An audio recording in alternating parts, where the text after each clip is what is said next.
When I first learned this mixing trick, I thought, this might be illegal. You probably already know about sidechain compression, using the audio from one source to trigger gain reduction on another channel. But there are two problems with this technique. Number one, sidechaining a bunch of different tracks requires a new instance of the compressor on every single channel in your mix. This can get cumbersome really quickly, especially if you feel like you want to make a change to the compressor. Now you've got to go through and change 30 compressors. No thank you. Problem number two, if you're using this technique for frequency masking problems, for example, vocals and guitars, the quieter vocal parts will trigger less gain reduction on the guitars than the louder vocal parts will. I don't know if I see you again or it's a see and I don't know.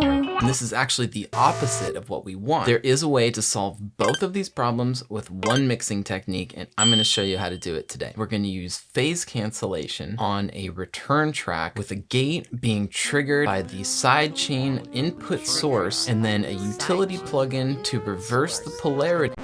Wait, don't go anywhere. This sounds way more complicated than it actually is. I'm going to walk you through every step. This is a technique I learned from a really cool book called Mixing Secrets for the Small Studio. It's by Mike Sr. I highly recommend this book. Go buy it. I'll put a link in the description. In the chapter on sidechain compression, he just dropped this out of nowhere and it totally changed the way I mix music. So I wanted to share it with you today. Here's how this works. Step one, create a new return track. Next, we're going to add a gate. So now we can set the sidechain on the gate to whatever audio source we want to trigger the gain reduction. In this example, we're going to use the kick drum. Step three, add a utility plugin after the gate. Now here's where the wizardry comes in. We're going to flip the polarity on this return track by selecting the phase buttons on both the left and the right channels on this utility plugin. Inverting the polarity makes an audio signal that looks like this look like this. Then if you play both audio signals at the same time, they will cancel each other out. This is what we call phase cancellation. It has something to do with math or physics or something weird, but for us, all we need to know is that it works. Step four, let's send this synth keys to the return track and see what happens.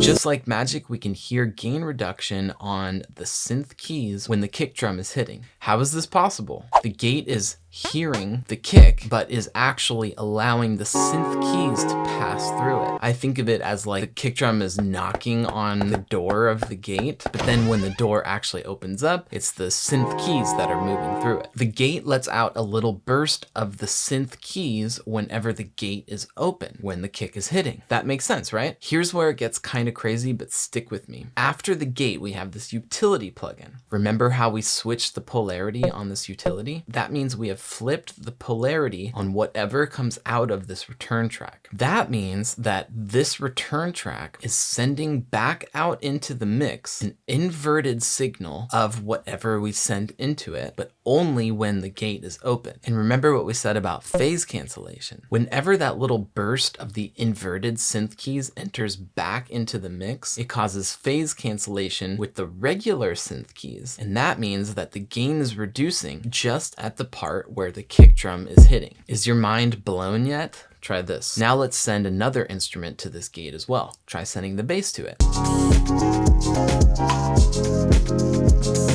It's happening with the bass too. What we've done is we've created a sidechain effect that can be applied to any other channel in the song just by sending that channel to the return, because whatever you send will be inverted and then sent back into the mix only in the bursts that are triggered by the kick drum opening up that gate. This means that we can control the sidechain amount of all of these channels simply by controlling the level of the send.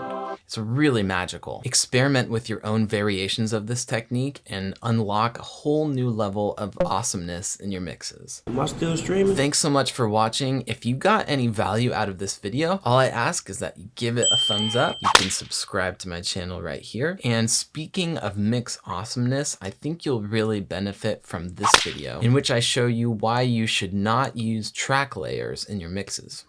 Thanks again. See you next time.